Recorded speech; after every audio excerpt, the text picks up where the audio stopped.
범사에 그를 인정하라. 그리하면 내 길을 지도하시리라. 너는 범사에 그를 인정하라. 그리하면 내 길을 지도하시리라. 그리하면 내 길을 지도하시리라. 잠언 3장 6절.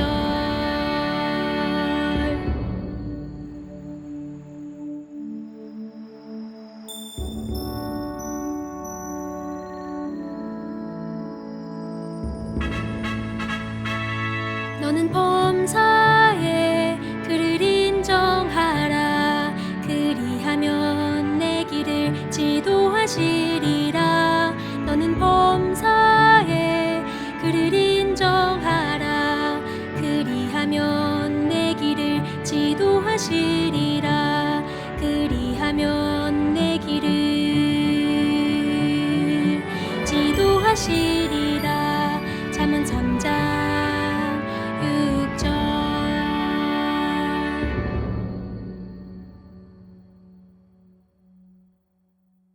친구들, 안녕! 소리예요. 오늘은 이스라엘이 하나님께 왕을 달라고 한 이야기를 들려줄 거예요. 그리고 그 결과로 이스라엘의 첫 번째 왕이 되었던 사울 왕의 이야기를 나누어 볼 거예요. 한번 잘 들어보세요. 소리 누나, 이스라엘은 원래 왕이 없었어요? 맞아요. 다른 많은 나라들과는 다르게 이스라엘에는 왕이 없었어요. 왜냐하면 하나님께서 이스라엘의 참된 왕이 되셨기 때문이에요. 그런데 백성들은 왕이 있는 다른 나라의 사람들을 매우 부러워했어요. 그리고 하나님께 우리도 왕을 달라고 요구했죠. 그렇지만 이스라엘의 지도자로 사무엘 선지자가 있었잖아요. 이스라엘을 지도하였던 사무엘은 마음이 매우 아팠어요. 이스라엘 백성들에게 버림받은 것처럼 느꼈죠.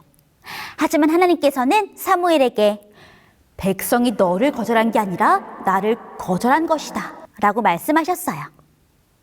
백성들은 하나님보다 사람 왕을 더 원했던 거네요. 그렇죠. 결국 하나님은 백성들의 요구를 허락하셨어요. 그리고 사울을 왕으로 세우셨죠. 사울은 키도 크고 잘생겼어요. 그리고 겸손한 사람이었어요. 하지만 왕이 되자 사울은 점점 교만해지고 하나님의 말씀을 듣지 않게 되었답니다. 소리 누나, 사울은 어떻게 하나님의 말씀을 안 들었나요? 어느 날 사울은 하나님께 드릴 제사를 드리기 원했어요. 하지만 제사를 드려야 할 제사장이 오지 않자 그곳에 있던 많은 사람들이 웅성거리기 시작했어요. 사울은 사람들의 인기를 잃지 않기 위해서 자신이 직접 제사를 드려버렸답니다. 하지만 하나님께 드리는 제사는 제사장만 드릴 수 있는 거잖아요. 맞아요. 하지만 사울은 사람들의 눈치를 보며 하나님의 말씀을 어겼던 거예요. 또 다른 불순종으로는 하나님께서 아말렉이라는 나라를 완전히 멸하라고 하셨지만 그렇게 하지 않았답니다. 사울은 자신이 가지고 싶은 좋은 가축들을 남겨놓았어요. 사울은 하나님의 말씀에 끝까지 순종하지 않았군요. 정말 안타깝네요. 맞아요. 그래서 사무엘 선지자는 사울에게 이렇게 말했어요.